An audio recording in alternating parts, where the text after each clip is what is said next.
Hi, so my name is Victoria Vix, and my presentation was on the psychology of elite athletes. So, the introduction, mental health and psychology is just as important, but sometimes it gets overlooked. Being in the sport can either help an athlete's mental state or bring it down tremendously. And the physical health is not the only thing important to be aware of when it comes to elite athletes. The psychology of elite athletes needs to be watched and thought about. And all elite athletes strive to attain peak performance. So I know a lot of people, they just worry about the end goal, like winning the game, winning whatever needs to be won. But they don't think about what the athlete goes to or goes through to win the game. The mental strain of the game and of everything around them. And this is what my PowerPoint is on. So stress. Stress is a major factor that most athletes go through. I was an athlete in high school, so I'll just put some of my story in here as well. But stress, the definition has been defined as a stimulus intervening and response to variables by different researchers. And there are 5 stages of the stress response process. Stage 1, environmental demand, physical and psychological. Stage 2, individual's perception of the environmental demand, so the amount of threat perceived.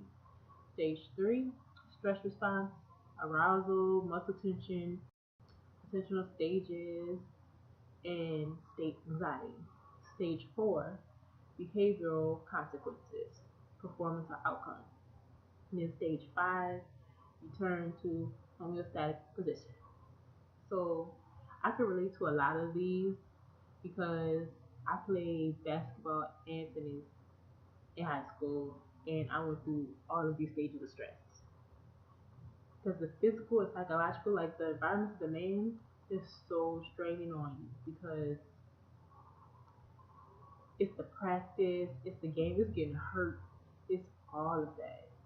And then the muscle tension is just nerves. Like you're so nervous about how like the end goal will be. Will you win? Will you do good? Will you score enough points? Will you get enough rebounds? Or do whatever you need to do. And in the performance, the outcome, everybody wants to win. So an athlete is always win, win, win, you know?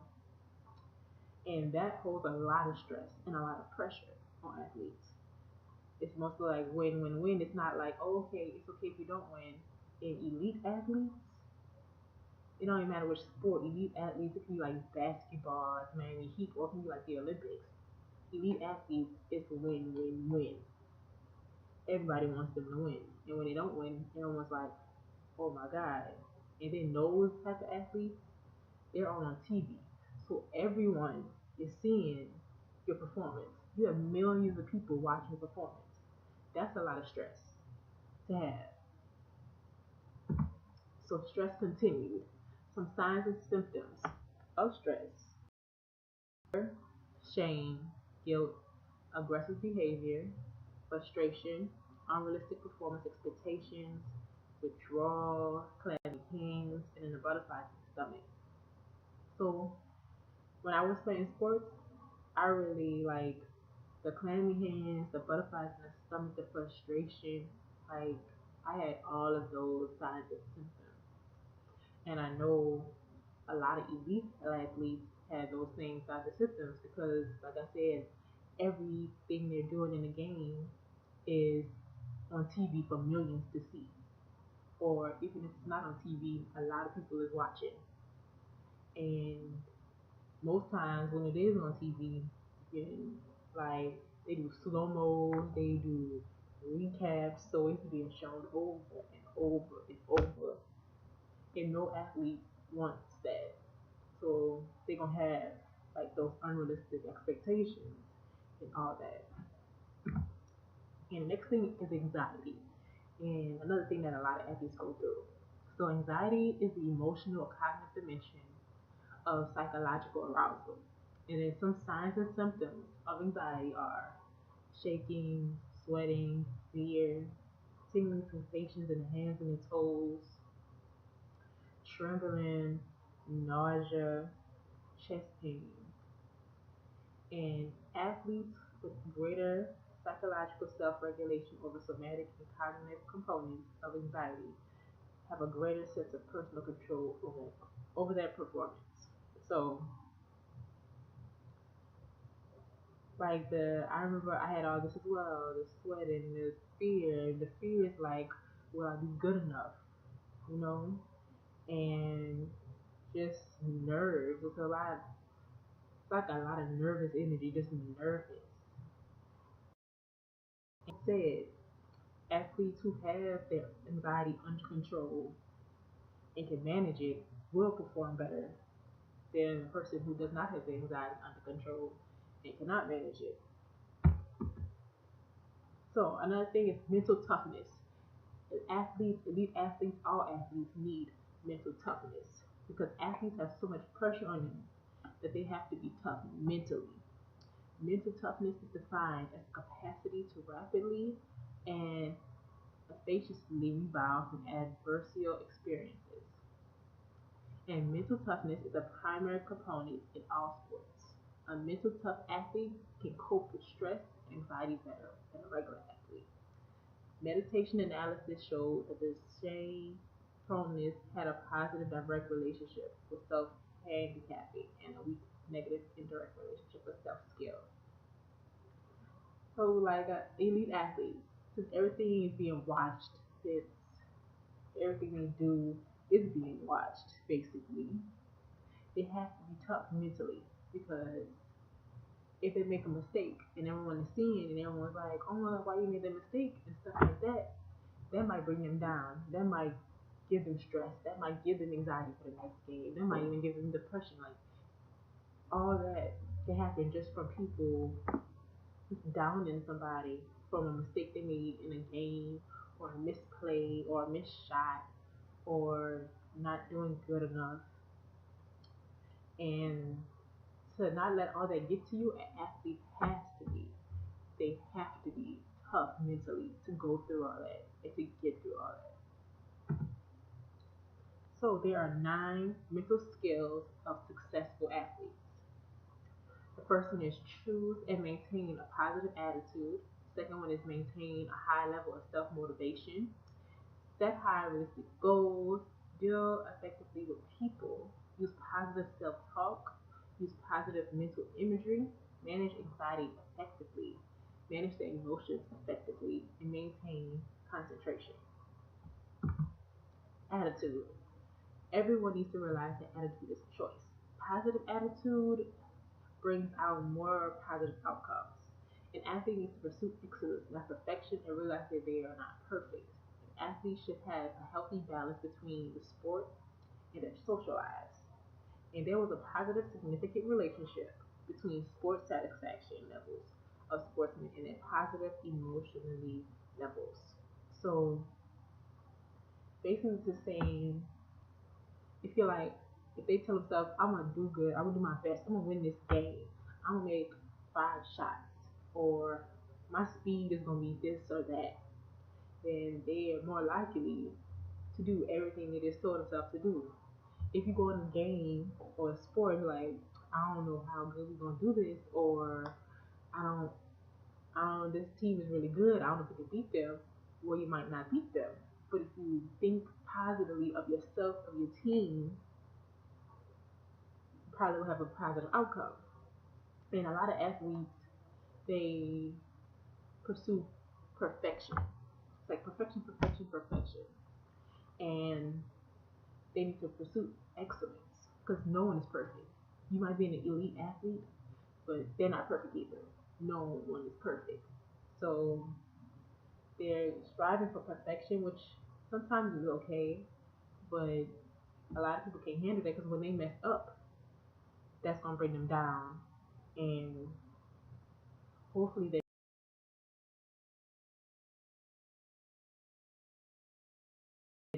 every athlete should be aware of the awards and benefits that a good performance can give.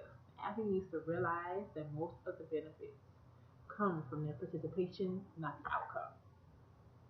Because every athlete should want that trophy or that prize or that medal. Every athlete should want that. That should be their goal. So every athlete needs goals and is motivated by something. And a lot of people, it's a team effort, not a single person effort. So goals and commitment. Every athlete should establish long and short-term goals for themselves. They need to know that what they need to improve on and work toward making that happen. An athlete should be very committed to their goals and put forth effort in carrying out the daily demands of their training program. Athletes or just a regular person everyone should have goals, short-term and long-term goals. So for an elite athlete, the short-term goal to make every free throw in the practice. That could be a good short-term goal for an athlete. And then their long-term goal could be that, like in the last slide, could be that award, could be that medal, could be that extra extra push they need. And people skills. Athlete needs to be aware that what they are doing not only affects them but everyone around them. For example, what they do affects their coach, their teammates, their school, their fans, their family, or their city. Don't keep things bottled in. Athletes need to learn how to deal with conflict and things like that respectfully.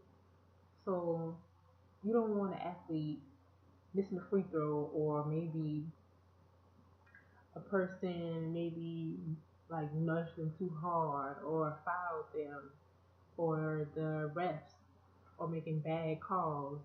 You don't want the athlete to just lose their control and just go off on people. You want them to know how to deal with the conflict and just either walk away from it or speak, not scream at somebody, say what they want to say and how they feel respectfully. And self-talk. There should always be positive self-confidence during difficult times. And an athlete can regulate their feelings and behaviors during competition through self-talk. Self-talk is efficient in enhancing performance through changes in the way the athletes think and feel, and by empowering the guiding voice inside their own heads. And self-talk is a really good thing that people should do. Everyone should do, but athletes. Basically just think positive about yourself. Like, I got this. I'm gonna make those free throws, or I'm gonna be 5 seconds faster, or I'm not gonna yell at a ref, or anything. Just positive things about yourself. Just think it.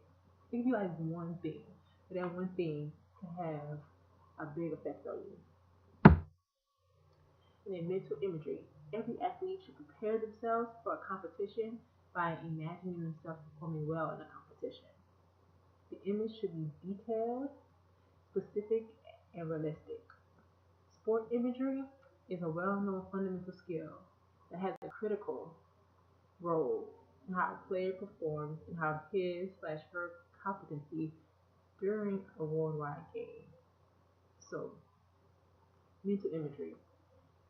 It's kind of like self-talk, but you can combine self-talk and mental imagery together. So it's like you can imagine yourself doing those free throws. You can imagine yourself getting that gold medal if you're in the Olympics. You can imagine yourself being the best you can be. And while you imagine that, you're telling yourself, I'm going to get this gold medal. I'm going to be the best. I'm going to win this game. Dealing effectively with emotion. A strong emotion such as excitement, anger, and disappointment needs to be accepted. The emotion needs to help improve athletes, not interfere with the performance. And some people, it's like men, they can have emotions. All that needs to be accepted. Everyone has emotions. Everyone has the right to feel how they feel. So when people feel like their emotions are not accepted, they just gonna bottle it all in, and that's not good. That's not gonna help your performance. That's gonna hurt it. So dealing effectively with anxiety. Anxiety should be accepted as part of sport. Anxiety can either help an athlete or hurt an athlete. Coaches should help an athlete reduce their anxiety if it becomes too strong without losing their intensity.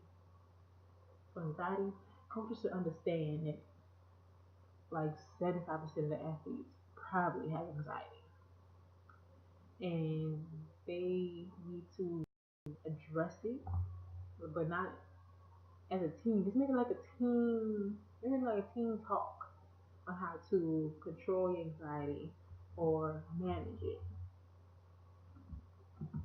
Concentration. A successful athlete needs to pay attention to things during each game or sports situation. Athletes should be able to regain their focus when concentration is lost in competition. And this is very important.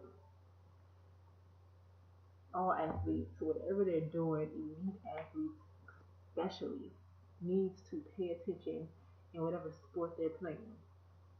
Because the smallest thing can make you lose the game. I remember watching the football game.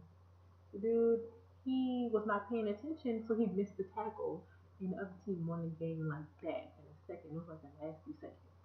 So that's why paying attention and staying focused can truly help you be the best. And coaches involvement, which is very important. Coaches have so much influence on the athletes. The things a coach teaches his or her athletes, they will take that with them forever. Every coach needs to develop coping strategies to help their athletes. Also, a coach should monitor the athletes for the signs any mental strain the sport is having on them. Many elite athletes spend more time with their coaches than they do with their own families and friends, and vice versa. Athletes who aim to be competitive in elite sports need a good physical and psychological health to develop their potential. So basically, coaches they spend a lot of time practice, away games, all of these things. Coaches spend so much time with the athlete. They build such strong bonds with the athletes, and all of them. It might be like a coach from little league or coach from middle school. An athlete will take that with them until the professional state. Like the fundamentals the coach teaches them, they will take that into the professional state. And every coach do need to develop coping strategies. They are real, and coaches need to help their teammates get.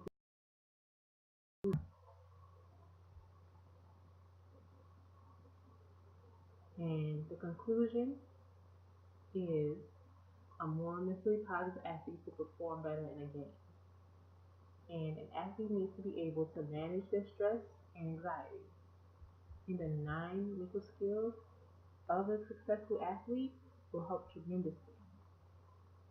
So think positive, mental imagery, self talk, just positive, positive, positive will help an athlete perform so much better. And they will just, it's just the confidence, like so, like positive thoughts, like bring your confidence up. And that's what a lot of athletes need. That's really what they need. Because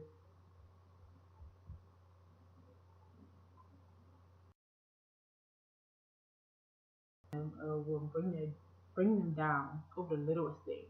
So they need positivity. They need to think positive. And athletes, they do need to manage their stress. Even talking to somebody, like, or thinking positive, talking to somebody, relax, meditate. Anything that helps them, they need to do it. And that's all about the psychology of elite athletes. I hope y'all like it. Thank you.